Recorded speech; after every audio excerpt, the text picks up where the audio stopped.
Bonsoir,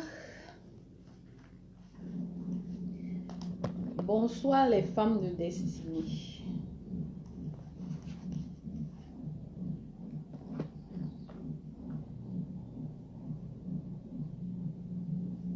Qui est déjà là? On va commencer, il est 15 heures. Un instant là, je mets... Ok, bonsoir.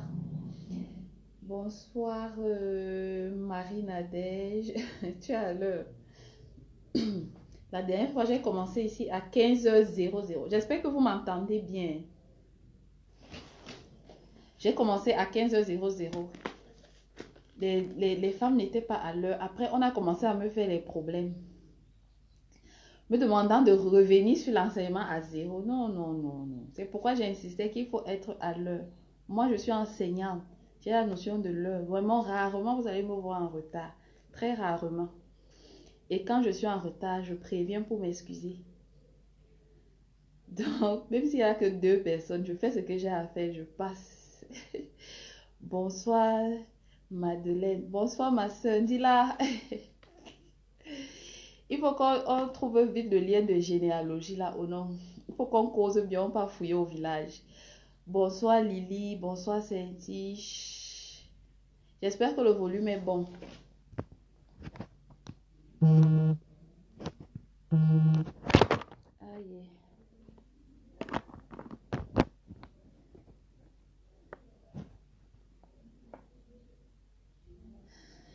Ok, donc ce soir nous allons parler de comment jouir de son célibat en attendant le mariage.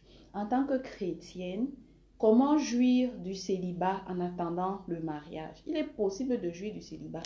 Le célibat, ce n'est pas toujours ce temps de tristesse comme on a l'habitude de voir les célibataires. Donc, je vais vous donner quelques clés à travers lesquelles il vous sera possible de jouir du temps de célibat.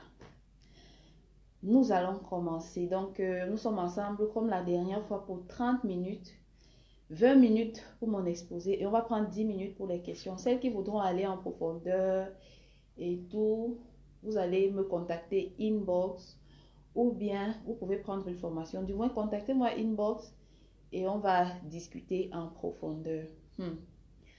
Le direct que j'ai décidé de faire à la maison aussi là. Voilà les petits soldats qui commencent déjà à sortir. Ok. Nous allons ouvrir dans la Bible 1 Corinthiens 7 à partir du verset 38. Femmes de destinée, comme vous le savez, c'est un groupe de femmes chrétiennes. La Corde à Trois Brins est un cabinet de conseil conjugal qui s'adresse essentiellement, je n'ai pas dit exclusivement, mais essentiellement aux chrétiennes. Aux chrétiens, donc hommes et femmes. La famille en général. Notre mission de vie est d'aider, d'accompagner, de transformer, de restaurer les foyers, les familles chrétiennes. Maintenant, il peut arriver qu'un non-chrétien nous contacte, on travaille ensemble, mais principalement notre cible, c'est les chrétiens. Dieu nous a envoyés travailler dans l'église. Quand je dis église, c'est église universelle, donc église avec grand E, toutes les dénominations confondues. Nous avons en commun Christ, peu importe les doctrines des différents noms des églises. Maintenant, dans le groupe des femmes chrétiennes, nous travaillons essentiellement sur la base de la Bible. Il est important de rappeler ça. Parce que c'est Dieu qui a institué le mariage. Nous ne pouvons pas parler de mariage, de famille, en mettant Dieu de côté. Quand Dieu créait le mariage, il y a attaché une notice. Si aujourd'hui nous souffrons beaucoup dans les foyers, c'est parce que on a pris Dieu, on a mis de côté et on veut faire les choses à notre façon. Donc notre objectif à nous, c'est de ramener les couples et les familles à la volonté originelle de Dieu, de ramener les couples et les familles vers ce que Dieu avait prévu à l'origine. Donc si vous arrivez, mettez un cœur, mettez un pouce bleu pour signaler que vous aimez la vidéo. Partagez si vous trouvez que ça peut aider une autre personne. Le groupe est public, donc si vous partagez, quelqu'un d'autre peut avoir accès au direct ou avoir accès à nos vidéos ou bien à tout ce qu'on se dit dans le groupe. Pour l'instant, le groupe est public, mais on va arriver à un moment où le groupe va devenir privé, secret. Donc voilà, ce soir, nous parlons de comment jouir de son célibat avant le mariage. Comment jouir de son temps de célibat. Comment mettre à profit le temps de célibat. 1 Corinthiens 7, nous allons lire 1 Corinthiens 7 à partir du verset 26. Si tu as ta Bible ou ta Bible en papier ou ta Bible numérique comme moi, tu l'ouvres. 1 Corinthiens 7. Et si tu es là, fais un coucou, mets un cœur, mets un j'aime, fais un commentaire pour dire bonsoir, pour signaler ta présence. Je cherche ma Bible. Ok. 1 Corinthiens 7. À partir du verset 26. Il est écrit: voici donc ce que j'estime bon à cause des temps difficiles qui s'approchent. Il est bon à un homme d'être ainsi. C'est l'apôtre Paul qui parle. Es-tu lié à une femme? Ne cherche pas à rompre ce lien. N'es-tu pas lié à une femme? Ne cherche pas une femme. Si tu t'es marié, tu n'as point péché. Et si la Vierge s'est mariée, elle n'a point péché. Mais ces personnes auront des tribulations dans la chair et je voudrais vous les épargner. Jusque-là, vous comprenez que l'apôtre Paul dit que recommande même de rester seul. Allons plus loin. Voici ce que je dis, frère, c'est que le temps est court. Que désormais ceux qui ont des femmes soient comme n'en ayant pas. Ceux qui pleurent comme ne pleurant pas, ceux qui se réjouissent comme ne se réjouissant pas. Verset 32. Or, je voudrais que vous fussiez sans inquiétude. Celui qui n'est pas marié s'inquiète des choses du Seigneur et des moyens de plaire au Seigneur. Et celui qui est marié s'inquiète des choses du monde et des moyens de plaire à sa femme. Là où il y a femme, vous pouvez mettre marié. C'est vice-versa. Verset 34. Il y a de même une différence entre la femme et la vierge. Celle qui n'est pas mariée s'inquiète des choses du Seigneur afin d'être sainte de corps et d'esprit. Et celle qui est mariée s'inquiète des choses du monde et des moyens de plaire à son mari. Allons au verset 38, mais vous pourrez lire tout le chapitre. Verset 38. Ainsi, celui qui marie sa fille fait bien et celui qui ne la marie pas fait mieux. Je vais commencer par ce verset 38 là. Celui qui marie sa fille fait bien, celui qui ne la marie pas fait mieux. Nous basant sur ce passage, on comprend que l'apôtre Paul recommande même le célibat. Vrai ou faux? Analysons bien. Celui qui marie sa fille fait bien et celui qui ne la marie pas fait mieux. Donc, il est même mieux de rester célibataire. Comprenons-nous très bien. Dieu a institué le mariage au départ dans le jardin d'Éden. Et quand il a institué le mariage, il a dit, il n'est pas bon que l'on soit seul. Après avoir créé toutes choses, créé la première famille, créé le mariage, il les a placés dans le jardin d'Éden. La Bible dit qu'au 7e jour, il se reposa. Et il vit que tout ce qu'il avait fait était bon. Donc au commencement, quand Dieu crée le mariage est bon. Le mariage est excellent. Ils sont trois dans cette famille-là. Ils sont trois. L'homme, la femme et Dieu. Un mariage parfait. La corde a 3 brins. Premier brin, Dieu. Le deuxième brin, l'époux. Le troisième brin, l'épouse. Ils sont 3 dans leur mariage. Mais le mariage commence à avoir des tribulations, comme l'apôtre Paul disait tout à l'heure que je voudrais vous épargner des tribulations. Le mariage commence à avoir des tribulations quand la 4e personne s'invite. Cette 4e personne qui est qui? Le serpent ancien, le diable, Satan. Quand ils deviennent 4 dans le mariage, c'est là où les tribulations entrent dans le mariage. Et c'est là où le mariage commence à être troublé, comme nous voyons les mariages troublés jusqu'aujourd'hui. C'est parce qu'il y a une 4e personne que l'homme a fait entrer dans le mariage à cause du péché. Donc au commencement, tout était bon. Mais une fois que le diable est entré dans le mariage, les tribulations sont venues dans le mariage. Et c'est pourquoi l'apôtre Paul dit qu'à cause de ces tribulations qui sont déjà dans le mariage, moi je voudrais vous épargner les tribulations. Au commencement, c'était bon. Si on restait comme Dieu avait dit là, le mariage allait être excellent pour tout le monde. Mais maintenant qu'il y a les tribulations, moi, l'apôtre Paul, je vous dis qu'il vaut mieux rester seul. Je m'appuie sur ce passage pour rappeler à nos femmes chrétiennes, mariées ou célibataires, que l'apôtre Paul dit que le célibat est bon. Le célibat est même mieux que le mariage. De nos jours, le célibat est mieux que le mariage. Est-ce qu'on se comprend? Partons sur cette base-là. Le célibat est mieux que le mariage, selon l'apôtre Paul. Au verset 34 que nous avons lu tout à l'heure, il est écrit, il y a de même une différence entre la femme et la vierge. Disons-nous que la vierge, c'est la célibataire, la femme, c'est la femme mariée. Celle qui n'est pas mariée s'inquiète des choses du Seigneur. Donc, quand tu es célibataire, là, tu as trop le temps pour Dieu. Contrairement à lorsque tu es marié, tu dois courir derrière les enfants. Tu dois courir derrière pour satisfaire le mari. Tu ne peux pas aller à l'église tout le temps. Tu ne peux même pas dormir à l'église. Tu ne peux même pas jeûner. Tu ne peux pas prendre de retraite spirituelle. Tu ne peux pas dire que tu vas jeûner sur le sexe. Si tu veux jeûner la nourriture, c'est ton ventre. Mais pour le sexe, là, tu ne peux pas jeûner. Tu ne peux pas aller à l'église comme tu veux. Tu ne peux pas prendre une retraite spirituelle. Tu ne peux pas aller dans les nuits de prière. Tu ne peux pas te lever et dire que tu vas à l'évangélisation. Tu ne peux pas... Tu es limité parce que tu es marié. Pourtant, une célibataire, si elle dit qu'elle se lève, elle se lève. À l'heure où elle dit qu'elle va prier à 2 h du matin, elle se lève et prie. Pourtant, toi, la femme mariée, tu sais que c'est à 2 h que ton mari te gratte souvent. Et tu sais qu'en te levant là, ce n'est pas bon. Une comme moi, j'aime souvent prier à 4 h, 5 h. Pardon. Ne dites pas à Monsieur Bell. Je sais qu'à 4 h ou 5 h là, c'est là où lui, il a envie de faire ses choses. C'est à l'heure là que moi, je veux prier. Et je sais que si je prends l'heure de prière là, le gars là va se réveiller là-bas, il va me chercher. Et ça va créer des problèmes. Je suis obligée de rester sur le lit, de finir de satisfaire Monsieur Bell avant de sortir faire ma prière. Le temps est déjà passé. Peut-être le bébé a même déjà commencé à crier là-bas. Pourtant, si je m'étais levée à 4 h 30 comme d'habitude, j'allais finir ma prière même pendant 1 heure de temps.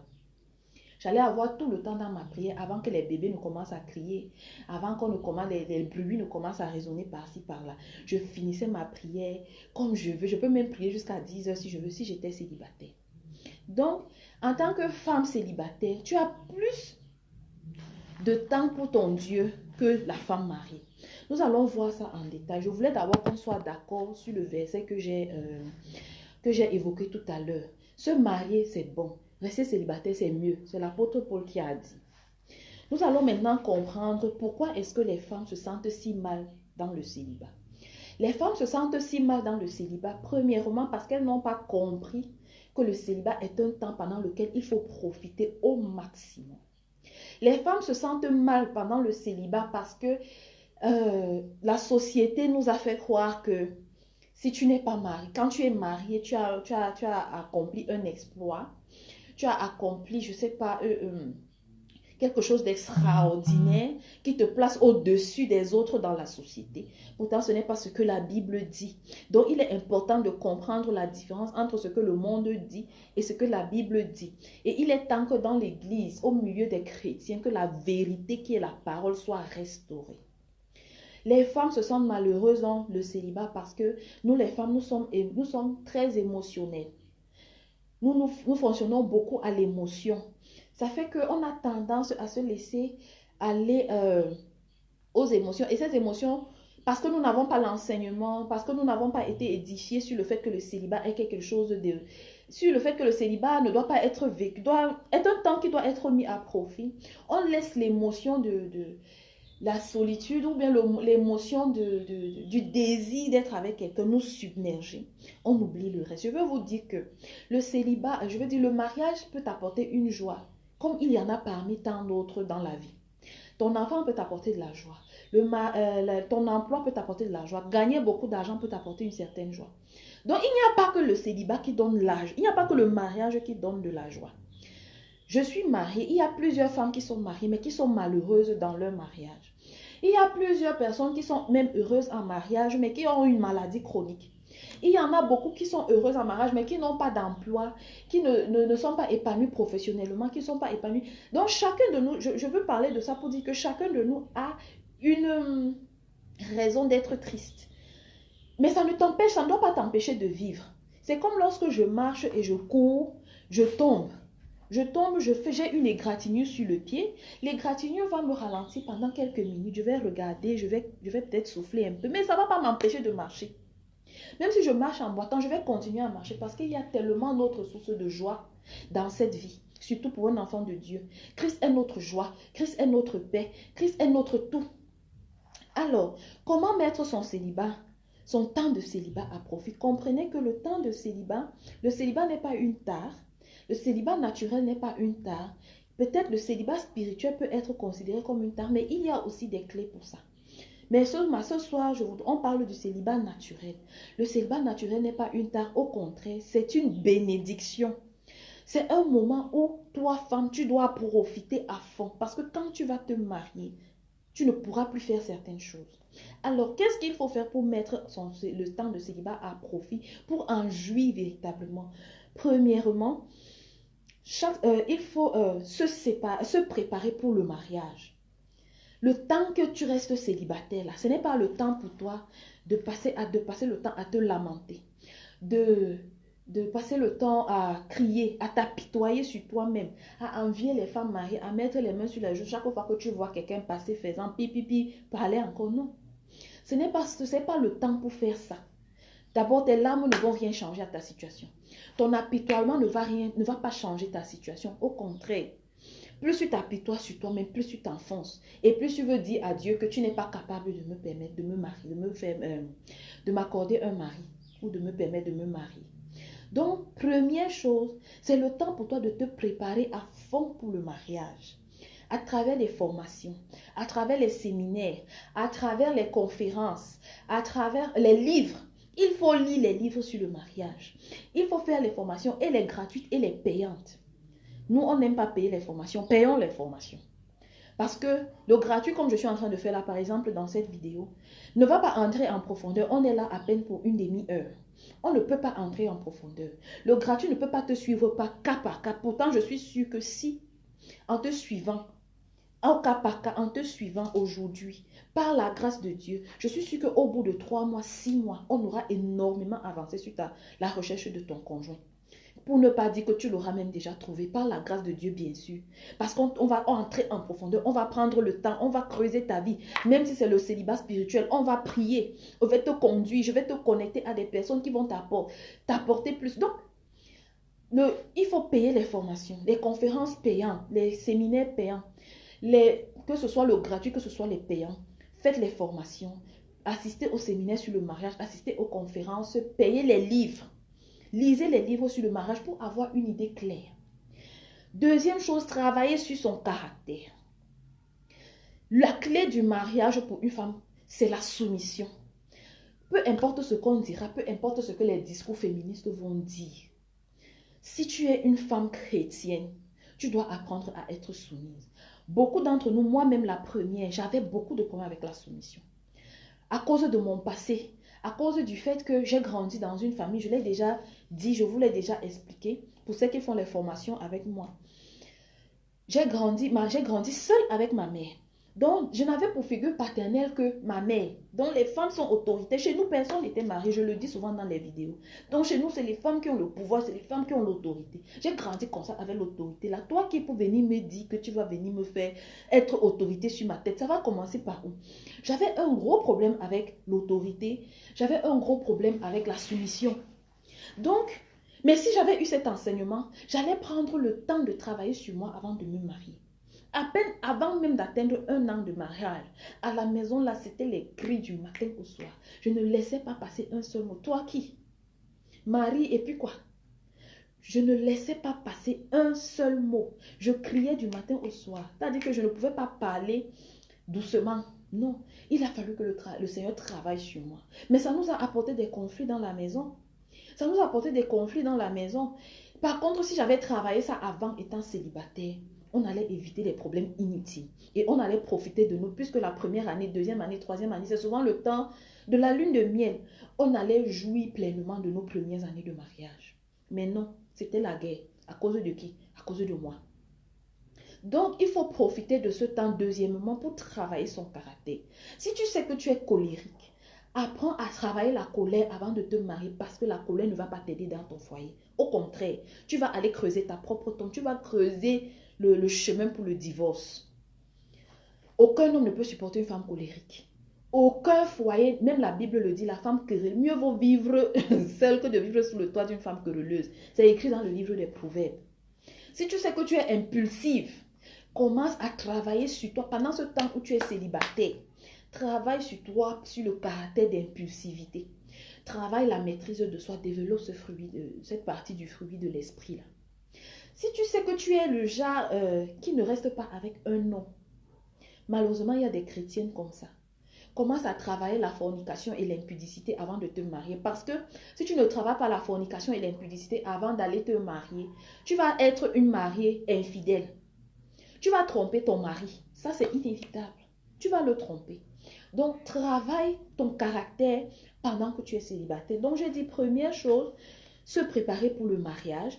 Deuxième chose, travailler son caractère. Troisièmement, il faut développer une relation intime et personnelle avec Dieu. C'est le temps où tu dois beaucoup plus, comme je disais tout à l'heure, t'engager avec le Seigneur. Développer ta relation intime avec Dieu. La prière, c'est comme l'argent que tu mets à la banque. J'ai fait ce constat dans ma vie spirituelle. Depuis 2003 que j'ai donné ma vie au Seigneur, j'ai remarqué que la prière, c'est comme si tu mettais de l'argent à la banque en épargne. Parce que ce n'est pas la prière d'aujourd'hui qui va te sauver aujourd'hui. Croyez-moi, ce n'est pas la prière d'aujourd'hui qui va te sauver aujourd'hui. C'est le nombre, les prières accumulées depuis qui ont mis la barrière spirituelle autour de toi, qui vont te préserver d'une situation d'aujourd'hui. Donc, profite pendant que tu es célibataire pour prier le plus que possible. Bâtis une relation avec Dieu le plus intimement possible. C'est quand j'étais célibataire, je priais chaque matin à 7 heures avant d'aller à l'université. Je priais chaque matin à 7 heures. Parfois 6 heures, 7h30, ça dépendait de mon emploi de temps. Et dans mes prières, c'était seulement Seigneur, rapproche-moi de toi. Seigneur, baptise-moi du Saint-Esprit. Seigneur, enseigne-moi à marcher selon tes voies. Enseigne-moi à être plus proche de toi. Je veux plus de toi dans ma vie. C'était ça mon sujet de prière fondamental. Et quand tu as cette discipline de te dire chaque jour à 6 heures, j'ai rendez-vous avec mon Dieu, j'ai rendez-vous avec mon amoureux pour causer, pour parler. Je t'assure que au bout de 3 mois, au bout de 6 mois, au bout de 1 an, tu seras une femme différente dans le règne spirituel. Et ce sera facile pour toi d'attirer à toi ton conjoint de destinée. Quatrièmement, comme on parlait de conjoint de destinée, découvre ta destinée. Le temps que tu es célibataire, ce n'est pas le temps où tu vas passer à te lamenter. Oh Dieu, Dieu Seigneur Jésus, pardonne, donne-moi le mari. Non, Seigneur, révèle-moi mon appel. Parce que dans ton appel, il y a ton conjoint. Dans ton appel, il y a ton mari. Quand le Seigneur te révèle ton appel, il automatiquement, puisque le conjoint est lié à la destinée, automatiquement, il va te dire comment est-ce que tu vas reconnaître ton conjoint. Automatiquement, la connexion sera plus vite établie. J'ai dit qu'il y a même des personnes avec qui la relation avec Dieu est tellement intime que quand elle prie, le Seigneur lui révèle jusqu'au nom de son futur conjoint. Le Seigneur lui révèle jusqu'au jour où ils vont se rencontrer, jusqu'au détail de leur rencontre. Donc, c'est le temps pour toi de découvrir ton appel, de découvrir ta vision. La prochaine clé, après avoir découvert ton appel, il faut travailler pour y entrer. Ça va tellement t'occuper que tu n'auras pas le temps même de t'apitoyer sur ton sort. Et quand tu découvres ton appel étant célibataire, le gars va te trouver déjà avec ta vie. Il va te trouver déjà en train de marcher dans ton appel. Tu seras tellement bien à l'intérieur de toi-même que n'importe qui ne va pas venir t'embrouiller avec n'importe quoi. C'est-à-dire que si le Seigneur t'a révélé que ton conjoint ce sera tel, et tu vas le reconnaître comme ça, ce sera un homme comme ça. Donc toute personne qui va venir, qui ne présente pas ces caractéristiques-là, ne va pas venir t'embrouiller. Tu vas seulement lui dire que next. Ne viens pas freiner ma destinée, pardon, j'ai trop à faire. J'ai trop à faire. Comme parfois, je suis mariée, mais souvent les gens me disent, mais je dis, toi là, tu ne te plains même pas de ton mari. C'est comment? Je dis que j'ai trop à faire, j'ai trop à faire. Je suis sûre que quand je prends soin des choses de Dieu, Dieu s'occupe de mon foyer. Dieu s'occupe de mon foyer. Dieu prend soin de mon époux. Dieu prend soin de lui. Je fais ma part en tant qu'épouse. Je remplis mes devoirs. Mais pour le reste, là, pour ce qui est à de courir, il est parti où? Il est allé où? Qui l'a appelé aujourd'hui? Il a dormi où? Mes soeurs, je vous le dis sincèrement, je suis sincère. Ceux qui me sont proches de moi savent que je suis quelqu'un de vrai. Je ne connais pas cacher. Je ne sais pas cacher. Je vous le dis sincèrement, je ne suis pas à courir derrière lui. Je m'occupe des choses de Dieu avec la confiance certaine que Dieu s'occupe de moi. Dieu s'occupe de ma maison. Et s'il y a quelque chose, il va attirer mon attention tellement je suis intime avec lui. Tellement la sensibilité à l'esprit est développée que le Saint-Esprit va attirer mon attention pour me dire que là, il y a un problème. C'est le temps de prier. C'est le temps de faire ceci. Tu as un peu négligé ton mari ces jours-ci. Ça arrive souvent. Hein. Je vous le dis. En ce moment, je suis en train d'écrire des livres. Ça fait que je me réveille très tôt le matin pour écrire des livres. Pas plus tard qu'avant-hier, le Saint-Esprit me mettait à cœur. Non, non, non, non. Tu sais que ton mari aime l'heure de 5 heures. Ça fait déjà 3 jours. Tu es concentré sur ton livre dès 5 heures. Aujourd'hui, là, tu me laisses le livre, là, tu vas te coucher à côté de ton mari. J'ai laissé tout. Pourtant, j'ai un objectif atteint. Il faut que je finisse ce livre avant telle période. Et le meilleur moment de travailler, c'est quand les bébés dorment entre 5h et 7h du matin. Non, j'ai tout abandonné. Je suis rentrée. Donc, quand ça ne va pas, tellement tu es concentré sur les choses de Dieu que le Saint-Esprit ne peut pas te lâcher. Je me suis mariée à 27 ans. J'assistais souvent mes soeurs en Christ à l'église. Je décore le mariage. Je suis toujours au four et au moulin pour les mariages des autres. Demoiselle d'honneur, et moi je suis là-bas. Tellement le mariage me plaisait. Je ne savais pas encore que c'était mon appel. C'est maintenant que je comprends que ça me plaisait comme ça parce que j'étais destinée à parler de mariage aux gens plus tard. À un moment donné, ma mère me dit que je dis, toi tous les jours tu es dans les mariages des gens, tu t'occupes des mariages des gens, tu n'as pas même ces cas. J'avais dit une chose à ma mère, maman, je ne peux pas m'occuper des choses de Dieu et Dieu me lâche. Je sais que Dieu ne peut pas me lâcher et que quelque chose va se produire. Tant que je suis sérieuse avec Dieu, Dieu ne peut pas me lâcher. C'est le mot là que j'avais utilisé, lâcher. Je sais que le Dieu auquel j'ai cru ne peut pas me lâcher. Dieu auquel j'ai cru ne peut pas me lâcher. Donc, autre clé, profitez de ce temps pour ajouter de la valeur sur vous-même. Il faut ajouter de la valeur sur vous. Une femme qui a de la valeur attire un homme de valeur. Tu ne vas pas attirer n'importe qui. Ajoute de la valeur sur toi-même. Comment? Si tu as des difficultés en informatique, va te former en informatique. Si tu n'as pas fait de longues études, va faire des études. Si tu as des difficultés en anglais, va apprendre l'anglais. Va sur YouTube, sur Facebook, au lieu de passer ton temps à écouter la musique mondaine là-bas, à suivre les vidéos de comédie qui ne t'apportent presque rien. Va suivre des vidéos de développement personnel. Suis des vidéos de développement personnel qui vont t'apprendre à avoir confiance à gagner de la confiance en toi, à avoir plus d'estime en toi-même.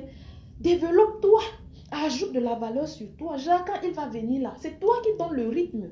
Pendant que vous êtes fiancés, quand il va venir vouloir t'amener dans un rythme que toi, tu sais que ça n'est... Tu vas lui dire, non, mon ami, pardon.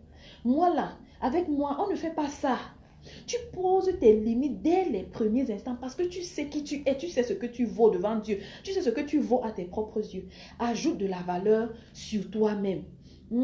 Acquiert de nouvelles compétences. Il y a un adage qui dit que knowledge is power. La connaissance est le pouvoir. Plus tu as de connaissances, plus tu as du pouvoir.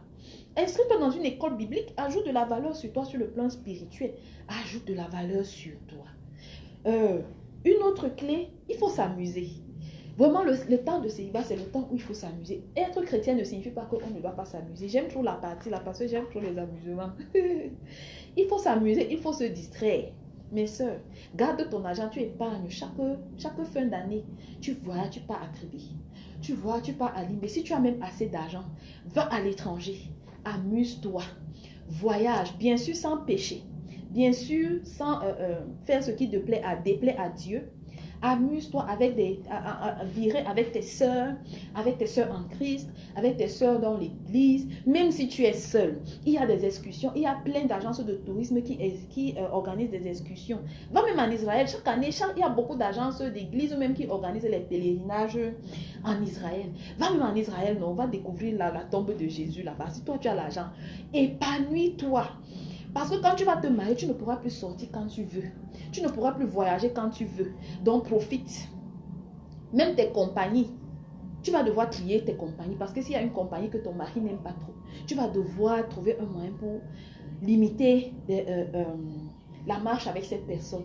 Par contre, quand tu es célibataire, tu marches avec qui tu veux, comme tu veux. Selon le Seigneur, bien sûr. Donc, épanouis-toi. Si tu veux sortir, sors. Je dis bien sans péché, sans t'exposer au péché. Il y a plusieurs moyens de se distraire en tant qu'enfant de Dieu. Tu veux aller voir un film au cinéma, vas-y. Tu veux, je sais pas, tu veux organiser une petite fête chez toi, dans le respect des normes chrétiennes. Invite tes frères, invite tes soeurs, lâche-toi, faites-vous plaisir. Vous voulez vous faire belle, aller en institut entre copines. Vous réservez l'institut pour vous, toute l'après-midi pour vous. On vous chouchoute, on prend soin de vous en fonction de vos moyens. Là, tu veux te faire plaisir, même si c'est un bon repas à midi. Sacrifie-toi. Tu t'assois, tu manges un poulet entier.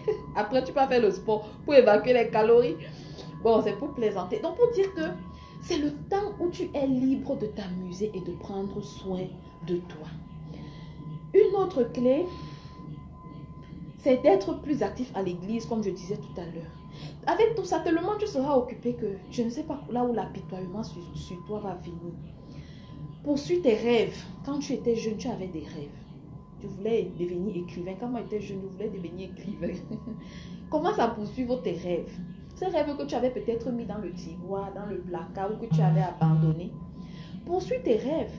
À créer des compétences qui vont te permettre de réaliser tes rêves. Autre chose, épargne. Si tu as déjà cherche un emploi pour celles qui n'ont pas d'emploi. Cherche un bon emploi. Acquiert de nouvelles compétences pour avoir un meilleur emploi. Parce que plus tu as des compétences, plus tu es qualifié pour certains postes dans les entreprises, pour certains emplois. Cherche un emploi. Si tu as déjà un emploi bien rémunéré ou pas, le temps où tu n'as pas de charge, le temps où tu n'as pas un conjoint avec qui tu vas partager ton argent, c'est à ce moment-là que tu dois le plus épargner pour réaliser tes projets. Il faut qu'avant le mariage, que tu aies même déjà 5 millions, 10 millions à banque. Ah oui, ça fait que ton conjoint va te trouver avec ton projet. Il va te trouver avec ton argent. Épargne et commence à investir dans tes projets. Ces projets qui sont liés à ta destinée, bien sûr, qui sont connectés à ta destinée, à ton appel et à ta vision. Donc, tu commences à épargner pour tes projets. Par exemple, mon appel, c'est le mariage. Si moi, j'avais connu mon appel avant de me marier, quand j'ai commencé à travailler en 2008, j'aurais commencé, en 2010 plutôt, j'aurais commencé à épargner. Ça fait qu'en me mariant en 2012, j'aurais déjà eu une belle somme de côté pour lancer mes business comme la boutique de mariage. Plein d'autres business que je pouvais lancer en mettant de l'argent de côté. Donc, mets de l'argent de côté, c'est le temps par excellence où tu dois mettre de l'argent de côté. Si tu es déjà en entreprise ou bien tu es déjà une professionnelle, c'est le temps de bâtir ta carrière, de percer dans ta carrière, parce que quand tu vas commencer à faire les enfants là, ce sera difficile pour toi de te concentrer pour être performant dans ta carrière. Quand le mari sera là, tu ne pourras plus rester au bureau après les heures de fermeture parce qu'il faut que tu cours pour aller t'occuper du mari et pour aller t'occuper des enfants. Par contre, quand tu es seul, si tu veux même tu restes au bureau de 0h à 0h, il n'y a personne pour te demander des comptes. C'est le moment pour toi de percer dans ta carrière et de devenir la meilleure dans ta carrière, de telle manière que quand tu vas te marier, que le mari te trouve déjà au sommet. Et plus tu es au sommet, plus ça fait de l'argent qui rentre, ça te permet d'épargner plus pour réaliser un projet, pour investir. Voilà, je vais m'arrêter là. Tellement je veux vous aider que j'ai même dépassé mon temps. Je vais m'arrêter là et je vais prendre quelques questions. Est-ce qu'il y a des questions? Hello, vous êtes toujours là? Si vous êtes toujours là, j'attends des questions sur le sujet de ce soir. Est-ce qu'il y a des questions? Est-ce qu'il y a des remarques, des contributions? Peut-être toi, tu as une manière de mettre ton célibat à profit et tu veux partager avec nous, mets en commentaire. Peut-être tu as un conseil à donner à Tata la corde à 3 brins. Mets en commentaire ton conseil, ta suggestion. Donc, s'il n'y a pas de questions, j'attends encore 2 minutes. Si les questions ne viennent pas, je suppose que nous sommes toutes d'accord sur ce que je viens de dire. Est-ce que vous êtes toujours là? Marie-Nadège, Madeleine,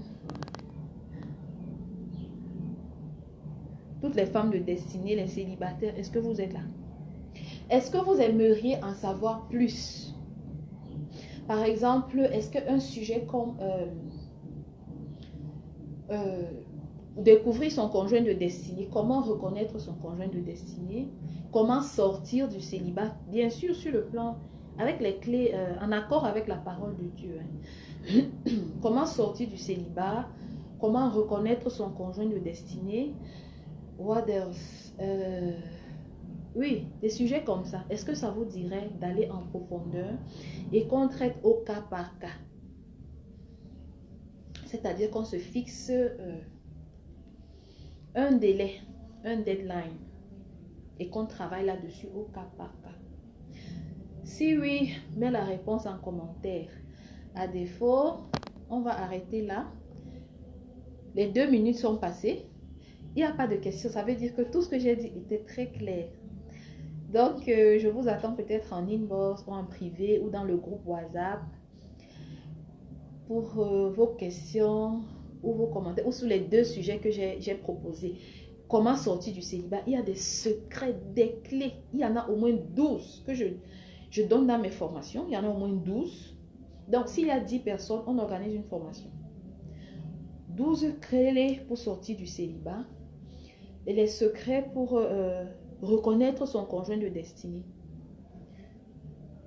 S'il y a au moins 10 personnes qui vont dire intéressés, on organise une formation parce que je ne veux pas faire la formation me dépenser comme ça parce que c'est beaucoup de ressources qu'on mobilise pour ce travail juste pour 2 personnes. Donc vous déposez des commentaires et à samedi prochain pour un autre direct. Je crois que cette fois on va parler aux femmes mariées. On va souvent alterner femmes mariées, femmes célibataires. Il y a aussi les femmes divorcées, il y a les femmes veuves, il y a les femmes